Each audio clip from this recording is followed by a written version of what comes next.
Wake up, Drifter. Europe is falling, consumed by an evil disease, and you are falling as well. You've been marked by the Black Death, infected with an incurable plague. Do you remember your dream? This is your last chance to fulfill it. Your final journey to find peace. You'll have to reach for beyond the veil and embrace its dark powers. Such is your fate, Drifter. You must die, but you still can dream.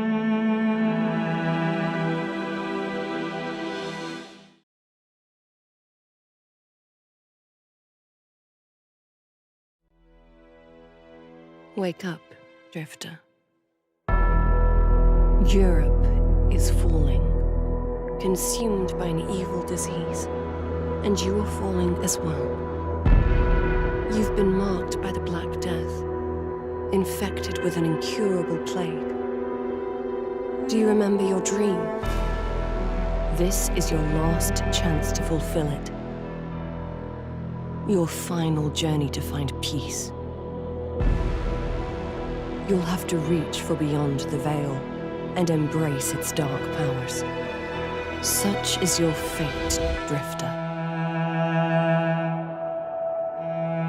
You must die, but you still can dream.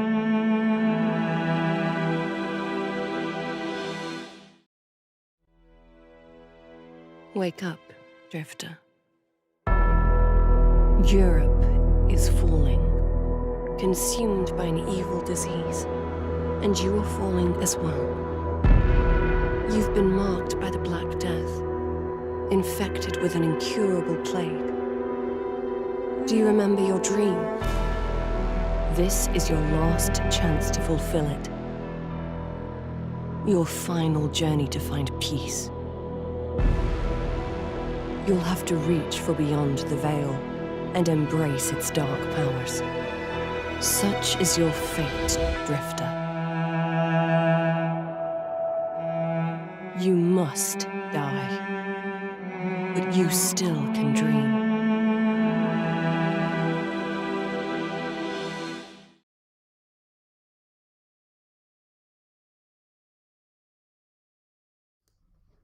Hello everyone. Hi. How are you doing, guys? Good evening or good morning, good, afternoon. I don't know where, yeah, where It's you are. always hard to Ciao. know where you are watching us from. A lot of you. Gianluca, Salmon, and Caterina, Marcus, Seth, Andrea. We have one of the original Memento Mori authors, Andrea Felicioni, with us, at least in What the and chat. Hi Irisen, hi everyone. This is a final, at least a final Memento Mori live stream, because we have just, I believe, 57 minutes minutes of left. this campaign left, because the campaign is ending on midnight for us, at least Yes, in Italy. Yes. Here in Italy it would be Ciao Fabio. exactly at midnight.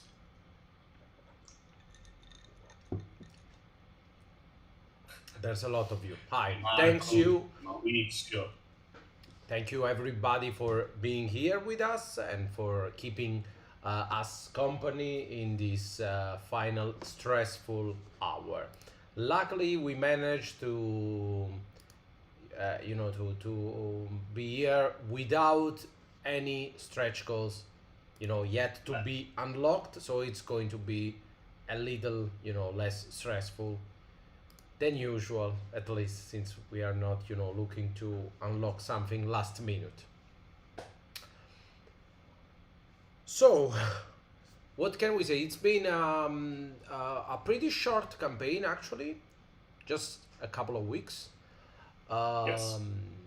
But as we said, it was a campaign full of first times for us, because it was the first time that the game was not designed by me and Simone. First time that it was not, entirely um, drawn, illustrated by Daniela. First time for a kind of horror RPG. First time with a different on a different platform. First time on Backerkit instead of the usual Kickstarter. So we said we couldn't risk keeping adding more stretch goal.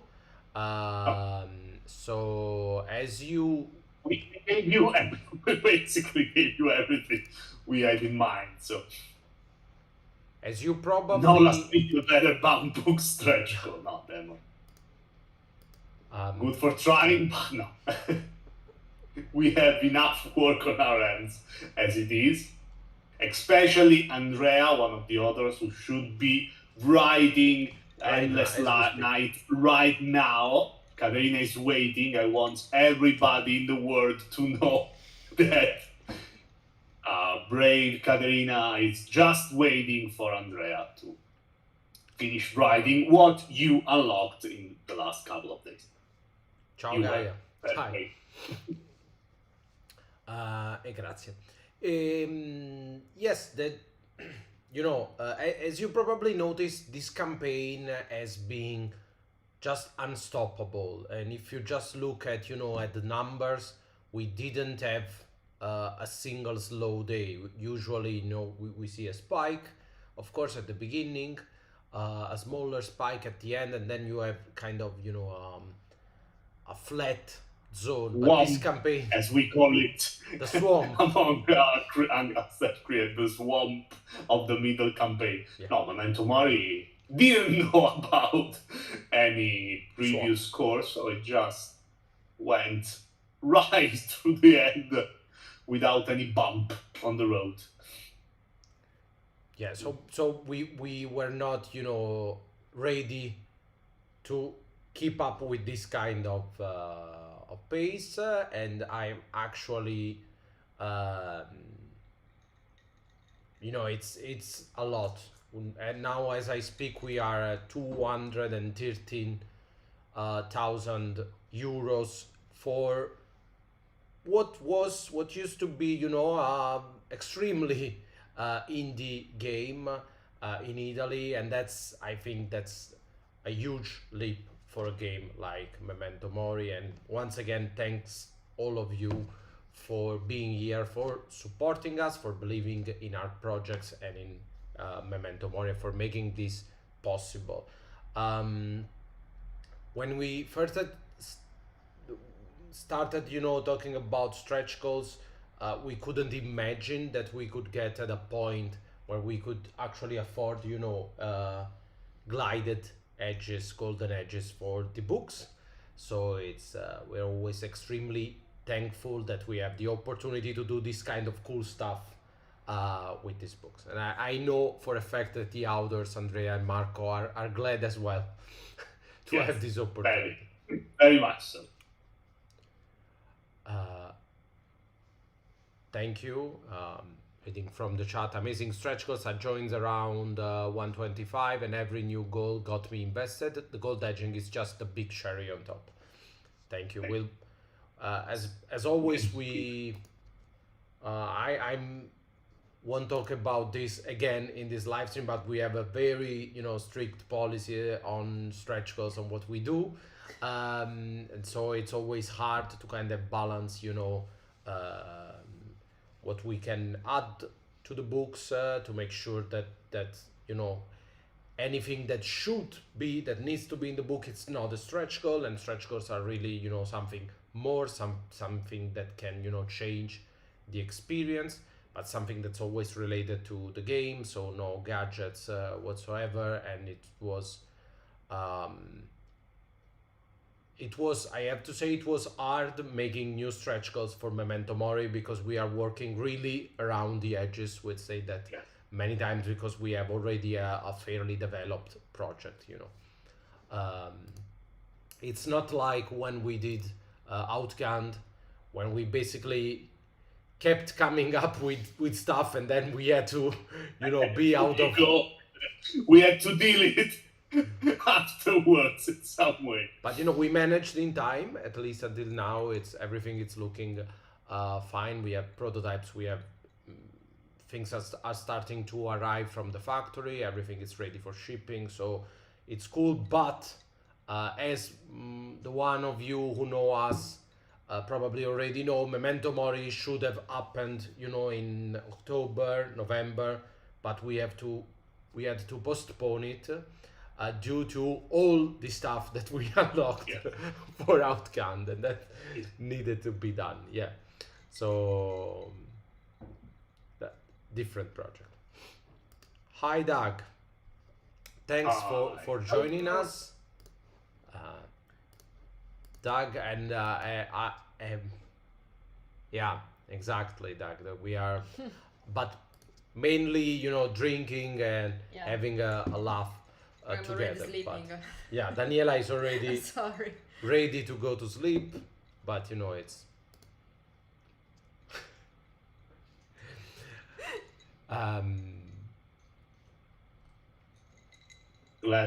We're glad you're here too, Doug. Thank you. We are up late just to be with you all around the world. But you know, we're growing old. Rico and Daniela has been drinking. I'm here with my little blanket because it's very cold in my house, so I cannot do anything.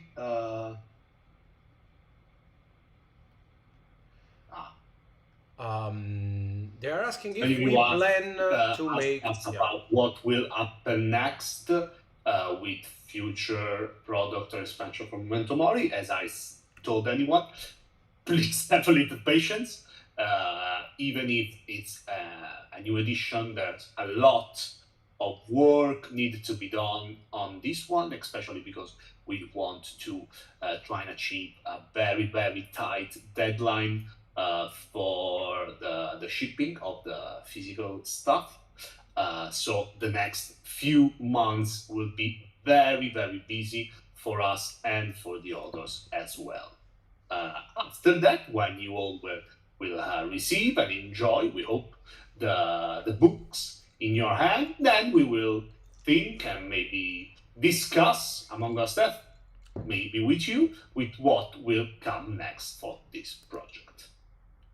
And Seth is asking us if we don't we Yes. miss when we were teenagers and we could stay up to 2 a.m. with no problem.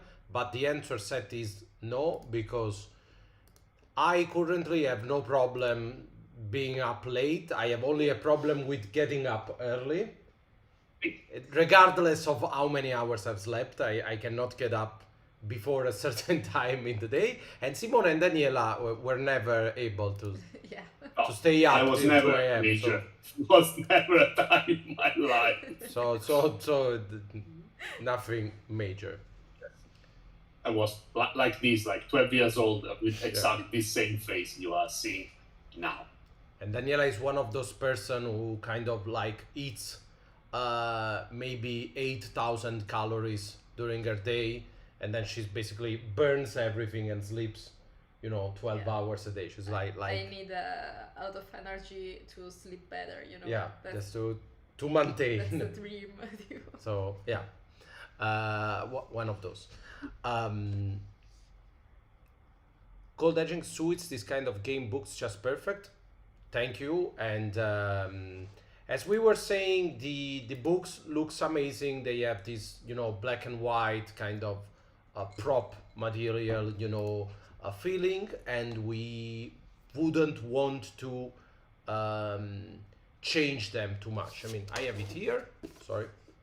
For those of you who haven't seen it before, this is the actual Italian, you know, edition of Memento Mori, and it was really, really hard to come up with something to make this book, you know, even better.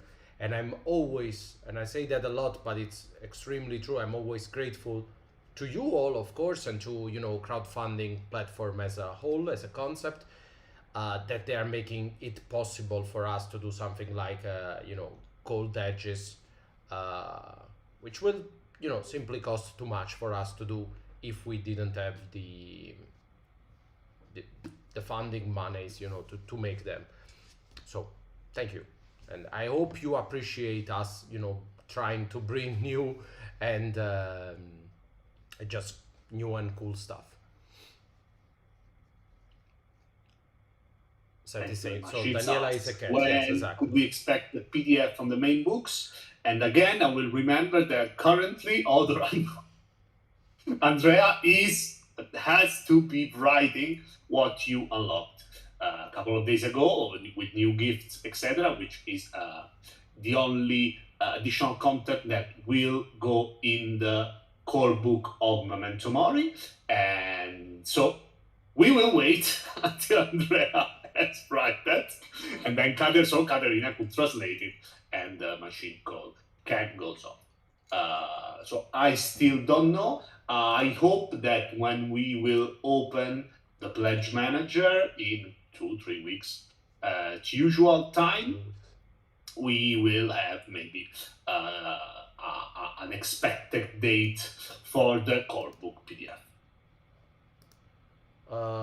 They're asking news about Excalibur and Household, and of course, as I always say, Household is always our top priority. But we you guys, especially the international English speaking audience, have been waiting for Household Volume 2 since, let's say, 1 year, 6 months, 1 year and a half, something like that. But the Italian audience has been expecting it since 2019, yeah. basically. So we have we know we have to deliver Household Volume 2 at a certain point, and we are working on it. While Excalibur, it's entirely a different project because it's mainly a passion project for me and Daniela. It's really not, I would say it's not really high on the to-do list because we have to follow up on Memento Mori and Outgunned and Household, and we have a lot of stuff on our mind and on our hands. But we are definitely working on it, and it's something that we are extremely passionate about. So, but as I always say, Excalibur will be ready when it will be ready. Yes. And then there's also the fact that I keep saying, but this year Pendragon, 6th edition is coming out, so we better wait for next year. But then Pendragon keeps getting delayed, so I'll just I think Excalibur will come first at this point. They're asking how much this edition of the book are going to be smaller or bigger than the Italian edition. Speaking of, format-wise, they're going to be exactly the same. I think you are talking about, the actual length of the book. And I should say that the Codex Gigas and the X Vellum is new, entirely new, but it's going to be a little bit bigger probably than what was the Mutus Liber in Italy. The Codex Gigas, I think it's a little bit thicker, a little bit wider. And the core book, I think it's approximately the same.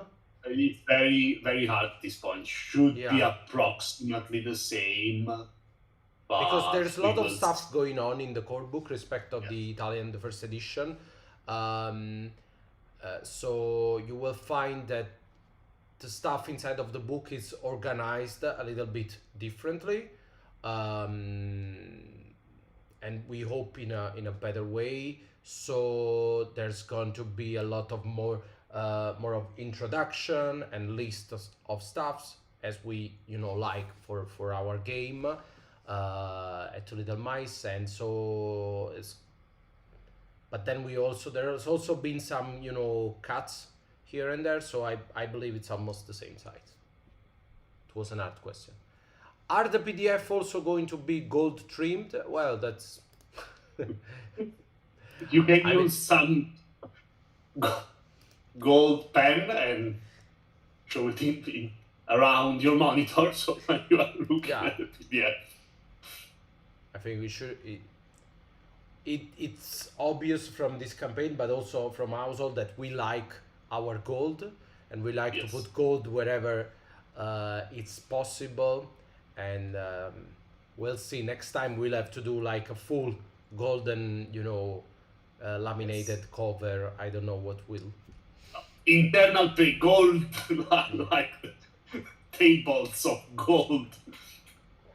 And Daniela, we single-handedly try to make some pictures in pure gold. At some point, we should come up with some limited edition in real gold, golden engraving, Definitely for handmade, household, I yeah, guess. gold leaf, and made it by Daniela, because Daniela is actually, she's a decorator, so Yeah, I think, I've studied for that. I've Yeah. done doratura, golden leaf golden on leaf, wood. and yeah. Yeah. No, era proprio l'indirizzo del liceo proprio. Okay, hard to Laccatura e translate, yeah. doratura, divisioni. But yeah, so she basically, we're finding out that Daniela majored in golden lamination of physical stuff, that. Mr. Golden Laminate. Yeah, so she actually has kind of It was basically a medieval school, basically. well, Yeah. okay.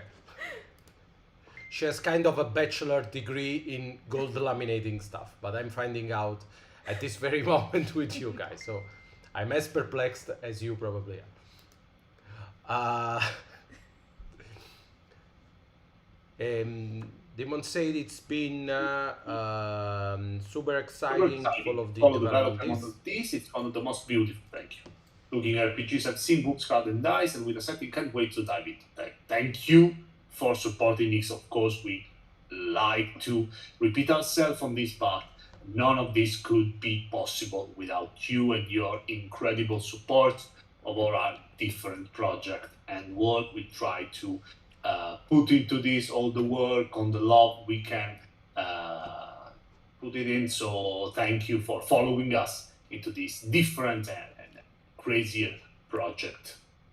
Gaia knows, she's been here since 2019. We keep it's funny because we already announced Household Volume 2, and the idea was to make it in 2020. Then there was the pandemic, so we had a problem with the distribution of Household, so we had to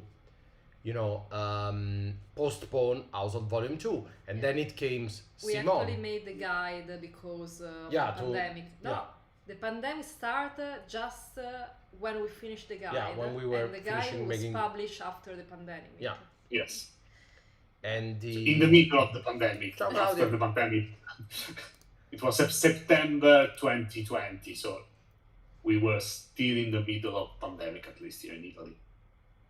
And basically we announced it a second time, and then there was Simon, and we wanted to do, when we joined forces with Simon, the idea was to make Household Volume 2 and Household Volume 1 together, but for them they felt it was too much, so they decided to only invest on the new edition of the Volume 1.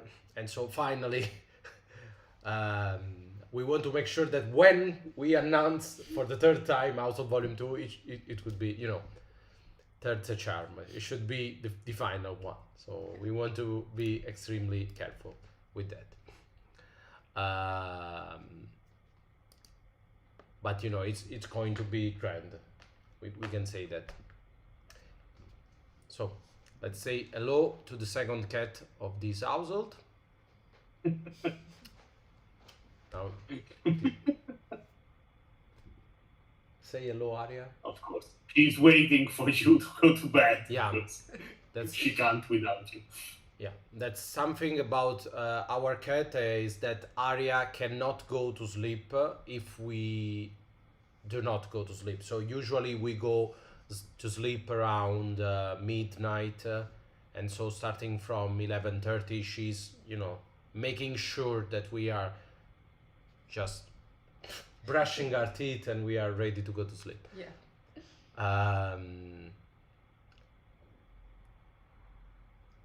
Memento Mori is an alive EP like Outcandor Household with more stuff. Memento Mori was a closed, line, a closed IP in Italy up until today, up until when we started this campaign. So the authors actually wrote a book, which is this one. It's called the Mutus Liber. This is not part of the campaign, although we kept the color for the Arcafati. And this book was actually the ending, the closure, of Memento Mori. But it was a closure not because they didn't want to continue the game, but because it's really extremely hard for Italian indie designer to keep, making supplements for a game after 3 or 4 years, 5 years, because at a certain point, people are going to, of course, are going to be attracted by new product, and it's going to be extremely hard, and then you have to convince your distributor, your producer, to print more copy of the core book. And so they made the decision to actually close the line. When we took over Memento Mori, we wanted to keep it open for further expansions, and the authors were really extremely happy about it, and that's why you won't find the Mutus Liber in this campaign, because that's the ending of Memento Mori. Is not canon anymore.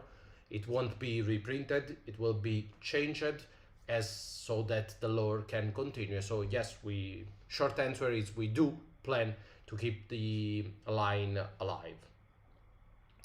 But first we'll see how it is perceived. I can say that at least the crowdfunding campaign was perceived extremely well. Can we have a sample of the tarot card? I don't have a sample of the tarot. I basically have a sample of everything here, but not of the tarot card. But we should have them soon enough, and we will show you photo. We'll make a live stream in, I believe, 3-4 weeks from now. With the Arcafati also get the golden... the Arcafati will get the golden gliding, yes. And if you notice, I've already updated all the mockups in the campaign, so if you check to the add-on and the pledge level, you'll see that everything comes in gold. I don't know... The reason why it's not specified, it's because really I don't know if we can call it a golden, golden edges, gilded edges, because it's not actually basically paper. So it's fake book, so it will feature a gold effect in what is the page effect on the side. So yes, we'll try to keep the box as similar as possible to the real pages with the gold in it. Yeah, but probably we don't know this. We haven't talked with the factories about this, but will probably it'll be solid gold on all the sides, so that it looks as similar as possible to the other books.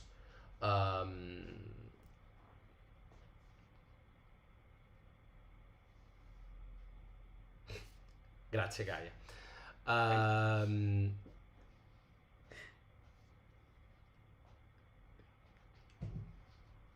This is also, speaking of first time, this will be actually our first time making, glided edges for books. I hope it will not be too hard for Simone, who's in charge of the production and speaking with the factories. I have to say that, as Simone always say, it's a lot easier when you can send these to your factory and say, we need to produce this with glided edges. It's not better. So it's always, we change a little bit the quality of the paper, of course. But pretty much, you have a reference for your product, which actually helps. So we'll see. As soon as we have a prototype with golden edges, we'll send you photos of it.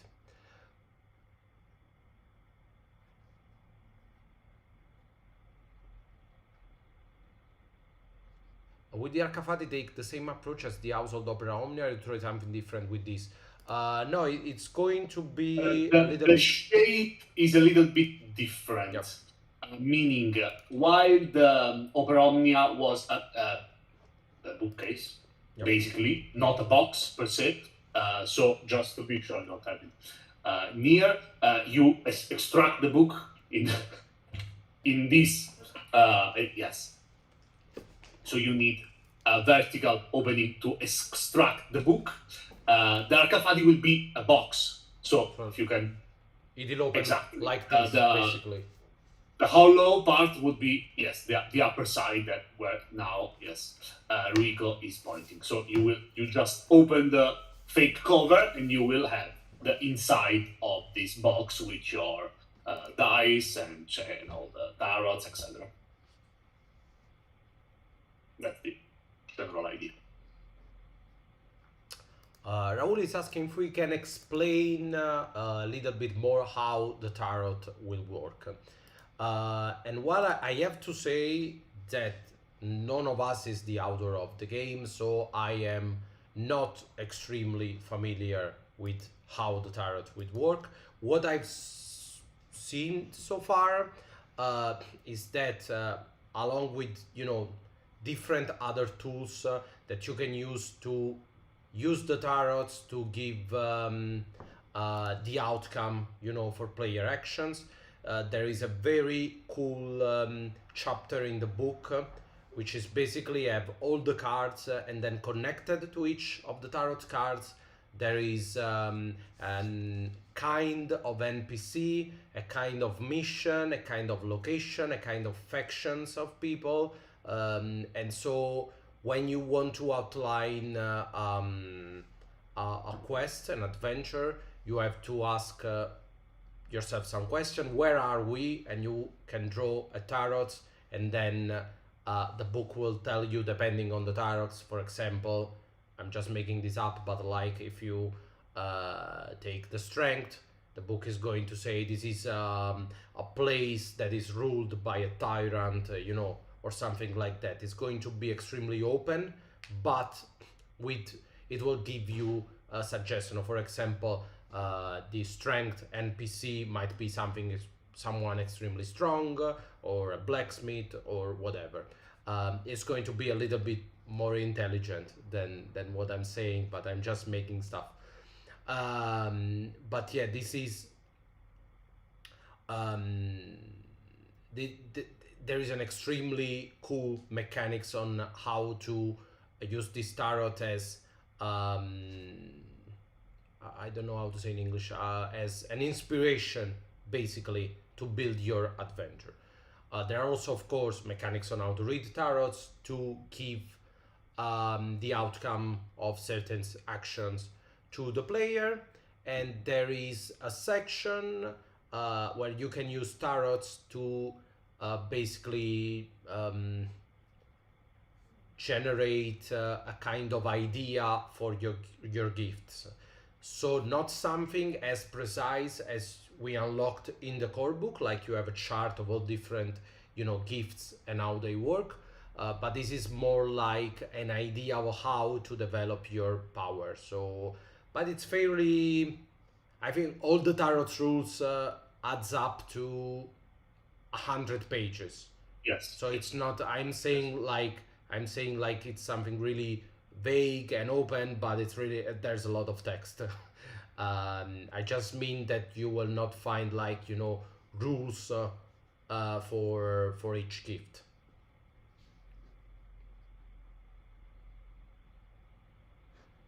Thank you, Gaia. Raul. Thank you, Gaia. Gaia shows some appreciation for Master Jubilo's masterpiece on the cover. on the Thank you. bookcase and narrator screen So cover. speaking of first time, how was working on because this was the first time that you actually didn't have a lot of agency on the product. You couldn't just make stuff up or decide stuff with us, but you had the game was already there. Yeah, it wasn't easy because It wasn't easy because all the illustration of Memento Mori was in black and white, were in black and white, so uh, it's never easy when you have to decide what something in black and white have to look like in color. I mean the atmosphere that it has to have, you know. It's easy for me to imagine Memento Mori, how it looks, how it. In color. No, I'm in black and white, but in color. I mean, I didn't. Perché in italiano. Sorry. An illustration mostly in red wasn't the first choice for Memento Mori, but it was the right one, I think. Because in the end, as we said, it kind of goes back to the black and white, you know, theme. Because if you take a closer look at the, let me see if I can find the artwork. Yes, at the artwork is actually pretty much black and white going on. You know, there's basically very low saturation in this art, and then there is you know, a kind of a lot of contrast. The shadows are really heavy, like in black and white. But we choose together to spice up the illustration with this red sky, and the effect should have been that the illustration, the character, and that was that they should have been black and white, and the rest should have been in red. in red. Yeah, Yeah, so it's basically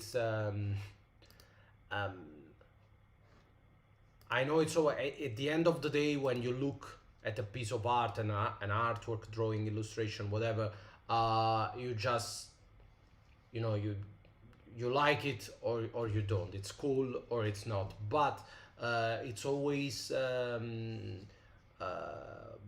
good idea to remind that there is a lot of work, you know, beside actually painting it, and there is a lot of questions that we need to ask ourselves when we design something like that, especially when we are talking about, you know, an art that's going to showcase the whole project.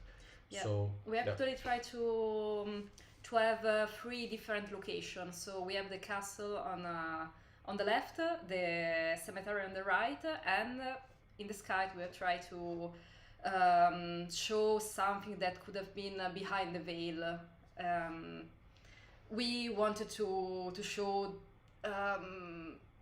as much as we could of the world of Memento Mori in one single illustration. So that's that.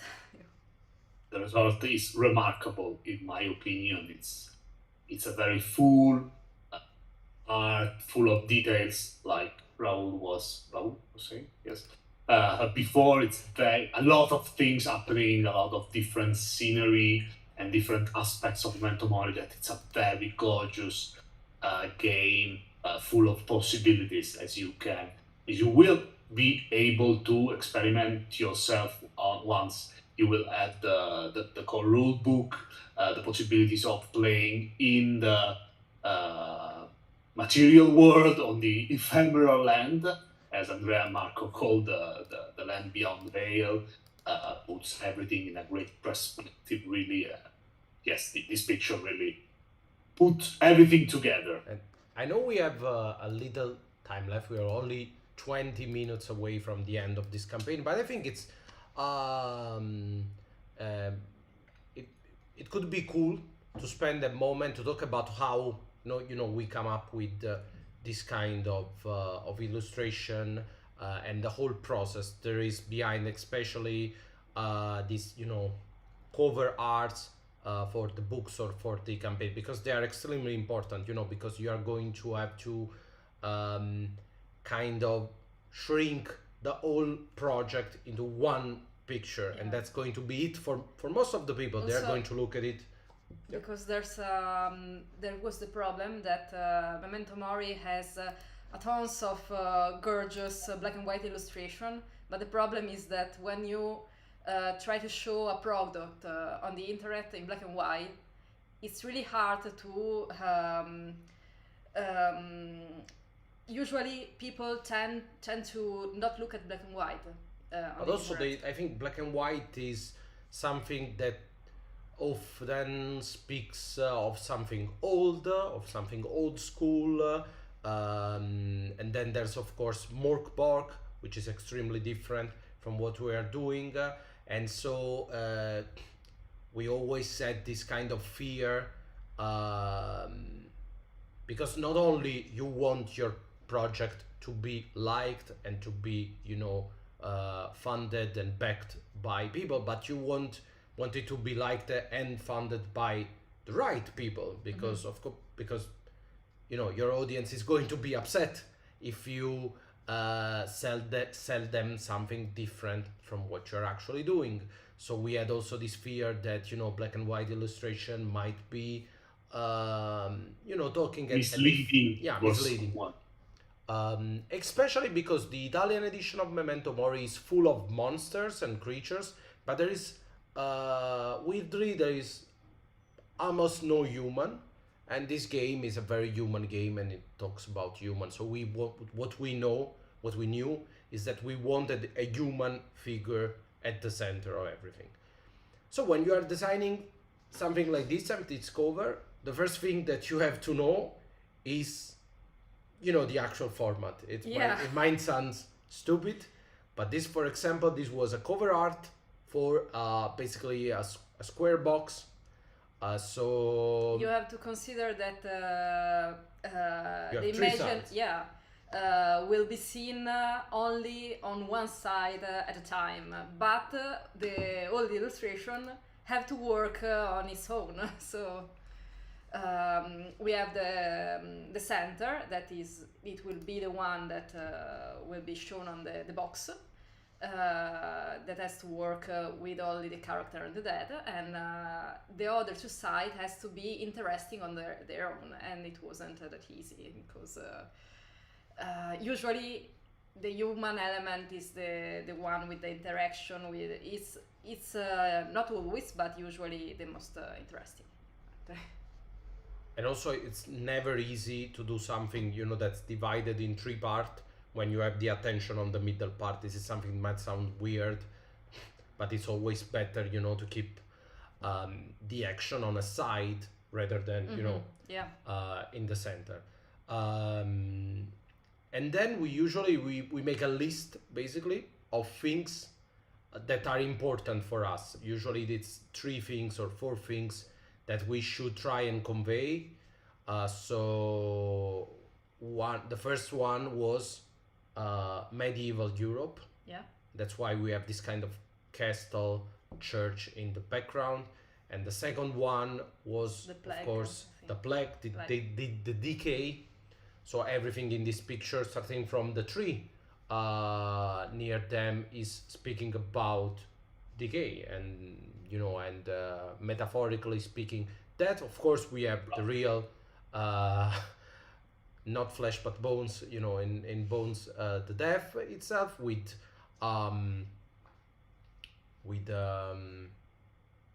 hourglass. I don't know how it's called. An hourglass. Hourglass, La yes. clessidra, yeah. Yes. And then of course we have a cemetery, this kind of creature rising up from the cemetery, and then we needed something that talked us about a veil, at what lies behind the veil. So Daniela had this idea of eyes, coming from the clouds, like something that it's liminal, it's there, but it's also on the other side. And then you put up all this stuff, so the black and white, the construction, the actual format, and all the themes and all the elements that you want, and you try to make them work. And also it's always cool to notice, if you watch it closely, but then I'll stop, that the image itself kind of represents, you know, the M, actually the 2M of Memento Mori, because you have an M that's basically, you know, shaped by the trees and the sight of the dead, and another M which is basically the, you know, the black lines that you have, the shadows that you have on the background. So there's a little something at it, but then I'll stop talking about. But just to say that there is, you know, a lot of artistry and a lot of work and a lot of, you know, thoughts of mind behind an artwork like this one. And with 15 minutes left to the end of this incredible, astonishing campaign, Almost I want to say a lot of 2014 compliments. I'm reading from in the the chat. chat. And thank you. Less than 15 minutes left. Wow.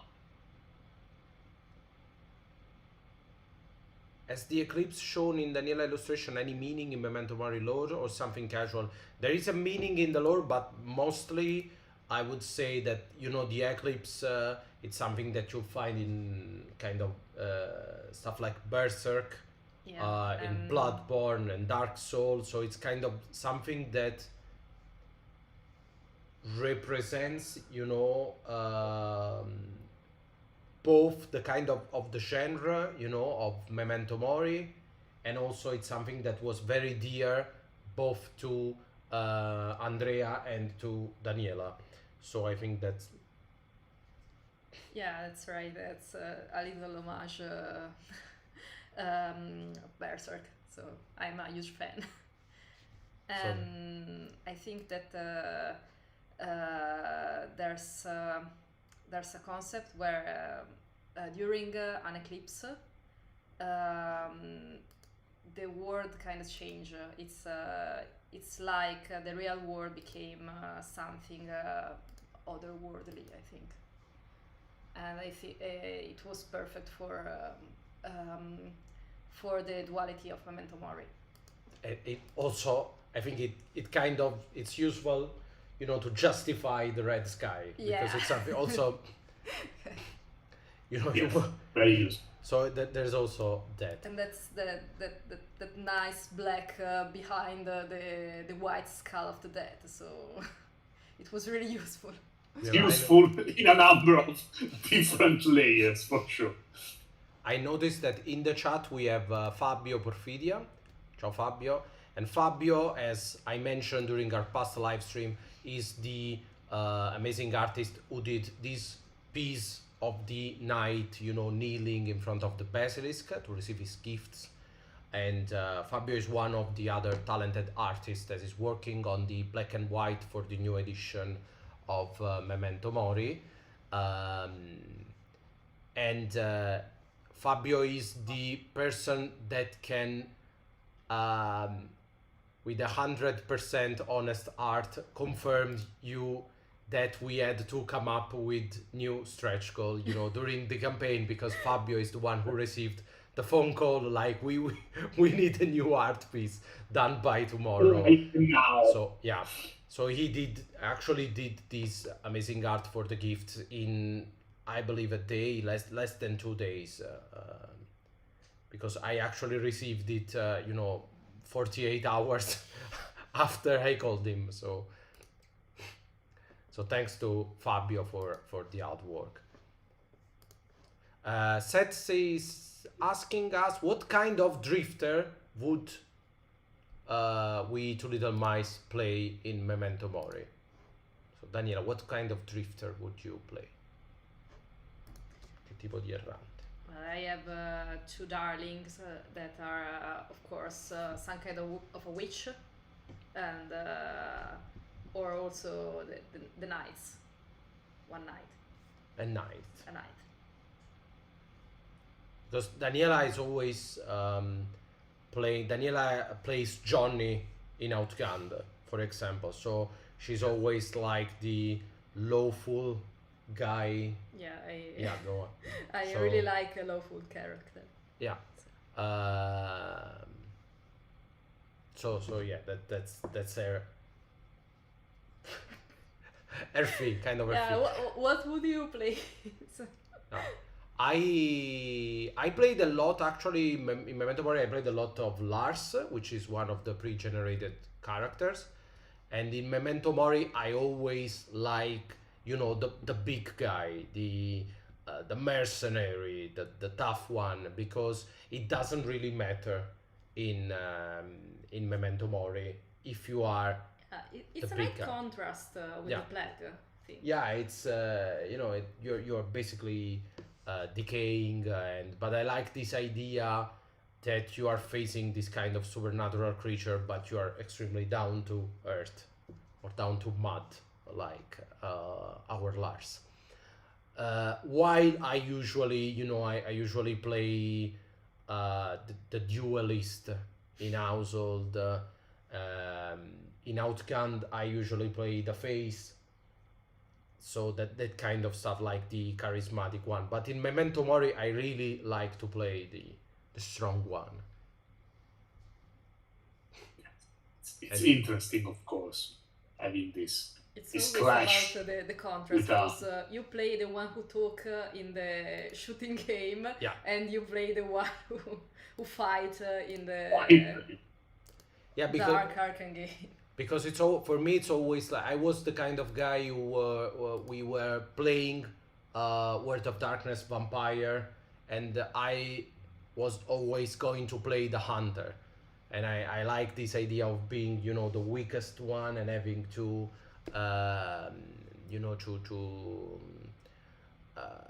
earn your way in the game. So of course in Outgunned I try not to shoot, and in Memento Mori I try to punch down basilisks, and I fail most of the time, it's of course. it's not a very good idea to fight the biggest creature we'll find in comics, I guess, because they are very dangerous. Simon, what would you play?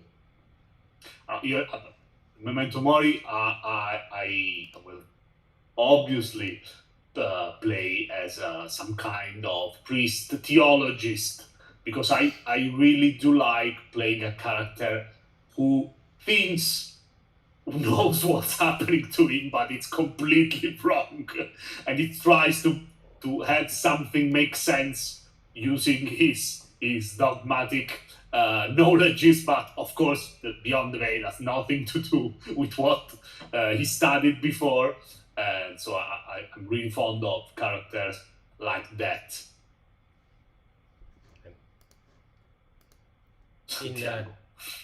In Household, Simone would play Pierre, probably. Yeah, of So, course.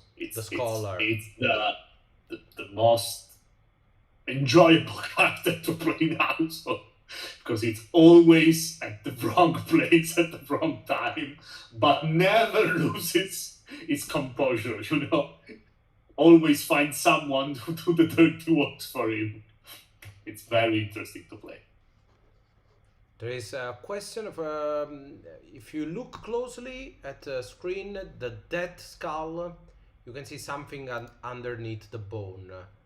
Does it mean that it's not the actual dead, but it's someone posing as the dead? I don't think that's intentional, but I'll ask Daniela if. But it's more like to, recall this kind of dance macabre, figure. I just wanted to give something human to the dead. I didn't want it to be just a skull. I think he actually has eyes, so that's just it. I think that's always fascinating working with Daniela, because Daniela has this weird feature that I think make her unique in this field, in this industry, whatever we want to call the RPG zone, because she's not fascinated by what we nerds, we RPG enthusiasts find fascinating, like big guys in armors and death and skulls and all that kind of stuff. So she always trying to find what's what's human inside of this character. So there's always something weird going on, because she's actually taking on the subject from a different perspective, that what we are used to. So yes, thanks for the question. Thanks, Salmon. 5 minutes left, guys. 5 minutes left till the end of this campaign. And Raul was asking if we plan any post-credit scene for Memento Mori. No, we do not plan any post-credit scene. That is something that, because we don't want to get too predictable, and you don't know, Raul, how hard it was to come up with something like the post-credit scene for Outgunned. So we don't want to, burn it by using it in all our campaign. That is something that belongs to, to Outgunned, and we'll stick to Outgunned. But interesting idea, Fagino. A short Memento Mori campaign, someone posing as death with his new dark power just discovered and asking for retribution. It's very interesting. The question is always how much time, after how much time he will start believing, he's the dead himself. So, because if you have, that like power and you pose as the dead, at a certain point, you will believe your lies. So I think that could be interesting. 4 minutes left. 4 minutes left, guys. We still have 4 Backer on the Baker train. And by the way, let me just say one more time, 3 minutes away from the end, that I found this Backer train to be absolutely horrible. A torture senseless, for us. Nasty, just evil, pure. I don't know who came up with this, this evil idea. 214,000 euros when 3 minutes are left. Just reaching new heights as we speak. Guys, it's been an amazing couple of weeks. We'll try, not to disappear again as we did in the, couple of months after Outgunned. Luckily, most of Memento Mori is already been, it's already written, so we won't find ourselves, swarmed by all these stretch code unlocked. We will have news for you on the upcoming projects starting already from next week, so make sure to follow us to know what's going on and what's going to happen during this 2024, because as we say, the 2024, it's going to be an extremely busy year for Two Little Mice. And if you are around, you are going to find us first at Gen Con in Indianapolis, then first in Essen for the Essen Spiel in Germany, and then in Italy for Lucca Comics and Games. So we're also going to be a little bit around. 100 seconds left. 100 seconds to say thank you to Simone, who is dealing with all the, adult stuff of this campaign, the advertising and the factories. Daniela for the amazing work that she did with the art. Fabio Porfidia, Alessandro Manzella, and of course Francesco Biagini, who did most of the artwork, the black and white art for this campaign. Caterina, who is currently still translating all the books, and who will be responsible to deliver to you the core book in PDF as soon as possible, but she's doing an amazing job, as you have already seen in the quick start. And of course John Maron, who is our English reviser for all the text, and of course Andrea and Marco, who are the actual authors and writers of Memento Mori, and Martin and Kewin from Backerkit for following this campaign, and I'm of course Luca Carbone, who is the graphic designer who is doing all the artwork on that stuff, and Antonio D'Achille, who did the original layout for the first Italian edition. Back in 2018. And 15 seconds left. am I forgetting someone? No, I think that's all the team. Yes, I believe so. And me, of course, for talking for 1 hour straight with a thick Italian accent. So 3, 2, 1. And Cheers. Yay! I have water. Well, that's something. Cheers. So 214,000 Oh, euros for this project on Backerkit. Thank you guys for being here and for being up this late, at least the Italian European one. Thank you for supporting this project and for continuously, loving and supporting us. You will find us on Facebook, on Discord as usual, and on Backerkit and Kickstarter as well, doing our stuff during the next days. Thank you very much. Thank you, all of you, for just for being here and for really bearing with us and helping us through these hard times, because watching a campaign end is always a troubled times. we will miss it tomorrow. Yeah, it's going to be hard tomorrow. We won't know what to do. I don't know what you're going to do tomorrow with your fingers, because I'm going to update Backerkit with no actual reason whatsoever. And yes, since we are here, sorry, thanks also to Emanuele Klemp, who did the animation for our video. Thanks to Elizabeth, who did the voiceover for this video, and thanks to Jeff Grammy, who did the Memento Mori main theme, One Last Dream, that you can hear in our trailer, and who is also going to be responsible for the 6-track soundtrack that we unlocked as stretch goal, I believe 7 years ago, when I think about it. I think that was one of the first stretch goals. So Simone, do you have anything to add to? No, I will just, of course, as always, say thank you to everyone that are here, and all the 1,630 bakers who join us and help us bring to life this amazing product. Thank you all. It's always a pleasure to be here and to have a chat with you. As Rico said, we won't be missed for long. We have a lot of things to do this year. We'll come back.